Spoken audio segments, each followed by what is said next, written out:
Hi, and thanks for joining me for another episode of Business and Legal Q&A Live. I'm your host, Peter Lamont, and today we are going to be answering a question that was submitted via our website, utlradio.com, and it's a very good question. It was submitted by Anita, and she wants to know, in essence, if someone has a disability and is representing themselves, do they get any special accommodations with respect to time frames or responses?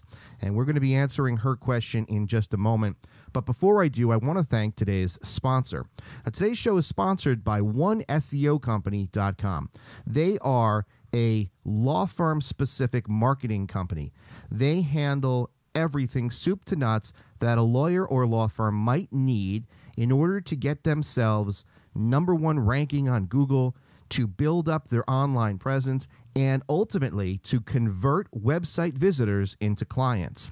Now, I can tell you firsthand that as an attorney, it's extremely difficult to figure out the special way to market your practice to clients and to take website visitors and convert them, because unlike other businesses where maybe you're selling a product and your customer is going to walk away with a tangible item, something that they can feel or have or use, it's different with lawyers, because a lot of times what clients pay for is a lawyer's information or advice, and that is sometimes difficult to market.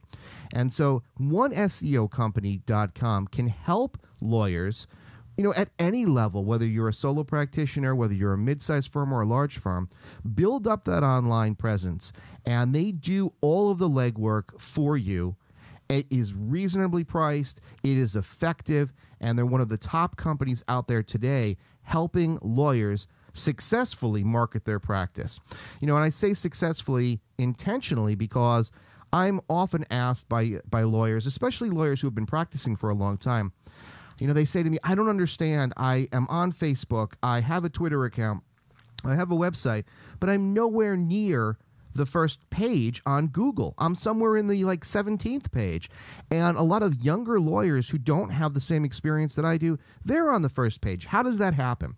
And I try to explain to them some of the nuances concerning SEO, search engine optimization. But it's very difficult while you're practicing law to try to figure all that out. That's where SEOcompany.com can come in. Hi, I'm Will, and I want to invite you to try out One SEO Company. Want to dramatically improve your online reputation with Google, Yahoo, and Bing? Or maybe have us redesign your website and increase your online rank and put you on the first page of these powerful search engines. We have a successful track record of 10 years of internet marketing with lawyers. We offer a 100% success guarantee as well as page 1 Google rankings. Give us a call for a free consultation and speak directly with our SEO expert and CEO directly at 972-437-8942. All right, if you'd like to learn more about One SEO Company or give them a try or call them and ask them some information, you can visit them online at oneseocompany.com, or you can give them a call at 972-437-8942. I'd like to thank them for sponsoring today's show, and there will be links in the show notes to their website in case you'd like more information. All right, now for those of you who have been following the show or are fans of the show, you'll know that over the last few weeks I've been talking about the new utlradio.com, and one of the features on the new website is a tab where you can ask your question right from your computer, and it's recorded and sent to us here at the studio. And we have one of those questions today, so I'm going to be able to play Anita's question, the message that she left for us, and then we'll go in and we'll answer it. So I first want to thank Anita for using the website, using the new page, the Ask Your Question page, and for submitting your question. I'm going to do my best to answer it for you, and of course, you'll receive a free UTL Radio mug. So let's take a listen to Anita's question. Yes, this is Anita again, calling from Arizona, and I'm trying to record the last segment of a couple of questions I presented prior, and this one was the last one that got cut off. So I'm going to try to be as brief as possible, but essentially, my question was, if a person is disabled and has health conditions, such as myself, and is filing a action pro se, does the court allow a reasonable time frame for individuals such as myself to provide responses and submissions that vary from the specific original time frame for individuals and attorneys who are able-bodied and not disabled? So I'm wondering, do they just stick by the specific date factor, that you have to have things in by this date or that date? If you can, please give me some information on that. Thank you. Bye-bye. All right, Anita, it's a very good question, and one that I think a lot of people don't know who to ask or are afraid to ask. Especially if you are dealing with an adversary on the other side, you're pro se, and they have an attorney. That attorney's not going to offer you information about how to make your life easier or how the courts may accommodate you. So let's start at the beginning, okay? Anita is pro se, meaning she's representing herself. Most states have some function when you're going to be filing your initial paperwork of alerting the court that you may need special accommodations. Now, in New Jersey, for example, if I'm going to file a complaint, I must file it along with a case information statement, and this is very similar to the federal court system as well. And on that case information statement, there is a little checkbox that says, check this if you are disabled and may need or may require special accommodation. So the first thing you should do, if you have special situations or a special need, you would want to make sure that whatever you're submitting to the court, if there is a function in your court system or a document where you can, like in New Jersey, check off that checkbox and alert the court that you may need accommodations, do that, okay? Because that at least puts the court on notice. Now, more specifically, to answer Anita's question, we have to look at what she is looking to expand from a time frame purpose. So motions, discovery demands, discovery responses, subpoena responses, all of these procedural discovery devices are governed by your state's court rules. And you might have 30 days to respond to discovery demands under your court rules. Maybe you have 45, maybe you have 60. It all depends, and it varies from state to state. So if you're representing yourself pro se, obviously the first thing you need to do is you need to know what the time frames are. Now, maybe it's going to be difficult for you to respond to a particular demand because of a disability. I have been in cases with people who actually had no arms, and they were representing themselves, and it was very difficult for them to properly format discovery responses, to type them. They had to use voice recognition software, and it took them more time. And simply what they did was alert the court and the other party at the beginning, listen, I have a disability, here's what it is, I might need more time to respond to discovery. And with respect to written discovery, most courts and attorneys will accommodate any sort of extension that you might need. Okay, but you have to tell them, and it's always best to tell them in writing. That way you have something to fall back on in the event that maybe your adversary isn't playing nice and files a motion to dismiss your complaint because you didn't comply with something in a particular time frame. Now, in general, not talking about necessarily discovery responses, in general, courts are lenient, but there are certain time frames in court rules that cannot be expanded. I'll give you an example. In New Jersey civil cases, certain cases are sent to mandatory, non-binding arbitration, meaning at the conclusion of discovery, you and your adversaries sit before an attorney who is appointed by the court as an arbitrator. And it's non-binding, so it's unique because most arbitrations are binding, but in this particular situation, New Jersey state courts have instituted a non-binding arbitration program, okay? But that's not important.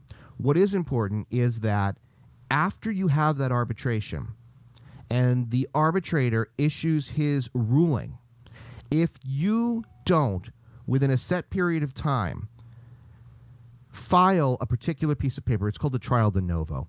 If you don't file that within I think it's 30 days from the date of the award or the decision by the arbitrator, you are stuck with whatever that arbitrator awarded. And the courts are not lenient at all, regardless of your situation, regardless if you have a disability. Generally speaking, that is a hard and fast rule. And they make it 30 days because they reason that even someone with a disability will be able, within that 30-day time period, to make some sort of arrangements to have a trial de novo filed. So the general answer to your question, Anita, is that courts and attorneys may be accommodating on discovery responses, demands, when you're serving papers, when you're trying to get evidence together. And you just have to alert them to the fact that you may need extra time. They're not going to, violate your due process rights. They're going to want to litigate your case on the merits, and they're going to want to give you that opportunity to get things done. But there are certain things that I know courts generally do not expand. And that sort of thing might be, like I said, the non-binding arbitration that New Jersey has, for example. Your state might have something different, and you have to find that out right from the beginning. Don't just sort of rest on the fact that you have a disability and that they will accommodate you once you notify them. Do your homework and find out what the deadlines are. And if you know that there's a particular deadline, like let's say, for example, that your adversary files a motion for summary judgment or a motion to dismiss your case, and you know that you've got 15 days or 25 days or 30 days to file opposition to that motion. If you know that you're not going to be able to do it in time, you should immediately notify the court, notify your adversary, request that that motion date be pushed back so that you have an opportunity to respond. So, in summary, I think that courts are generally accommodating. I think that adversaries, depending upon who you get, because some lawyers are just jerks, adversaries are typically accommodating. And nobody wants to take advantage, at least nobody who with any sort of decency or morals would want to take advantage of somebody who has a disability and beat them simply on procedural grounds. It's always better to litigate cases on the merits. I think the courts throughout the country feel that way as well. And so you're going to get some accommodations by the court so long as you notify them. There are a few things that are hard and fast that you must adhere to. And in order to figure out what they are, you need to do your homework and look at the court rules and look at the deadlines. And, to the extent that you can fit your responses and whatever it is that you're doing within those timelines that are set by the court, I want to just give you a piece of advice. I think that judges look favorably upon people who have disabilities and comply with the time periods. I think it says a lot about you. I think it says that you're serious, that you've done your homework, and that you're not just looking for someone to expand time frames for you. I know, and I'm not saying that anyone out there with a disability does this. I know that it's difficult, and I know that it can be very challenging even for an able-bodied attorney to comply with some of the court's timeframes and deadlines. I know that for a fact.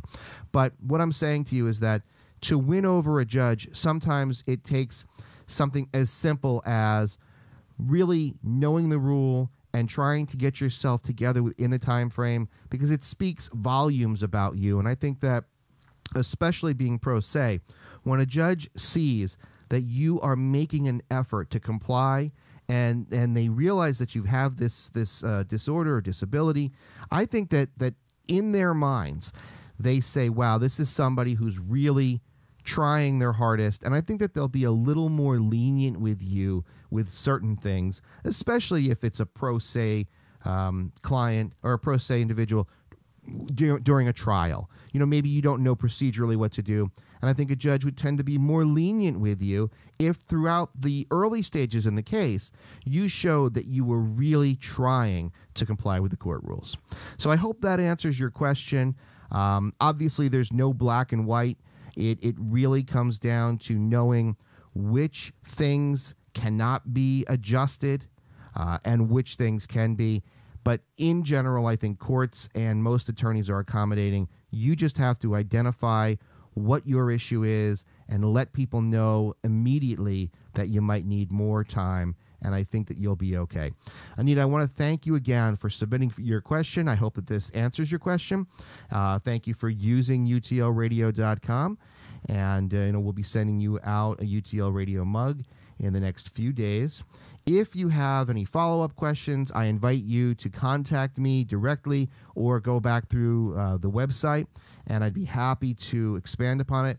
I think your question was great because I think that your question is a question that so many people have, but they don't know who to ask, and I hope that I did a good enough job answering this question for you today. I want to thank you for following the show, for visiting utlradio.com, for all of the subscribers, whether it's on Twitter or Facebook or YouTube. Thank you. I can't say enough about the fans of this program, and I hope that you guys out there are getting so much information and learning about being a successful entrepreneur, how to handle yourself in certain business situations, and learning a little bit about the law, how to represent yourself, and how to handle certain situations. So I want to thank you so much for all of your support, and stay tuned because we have so many great shows coming up. The website, utlradio.com, is always evolving. We have a lot of new giveaways coming up and just a lot of exciting things happening in the next few months. So stay tuned. Thank you all again, and remember that there's power in understanding the law.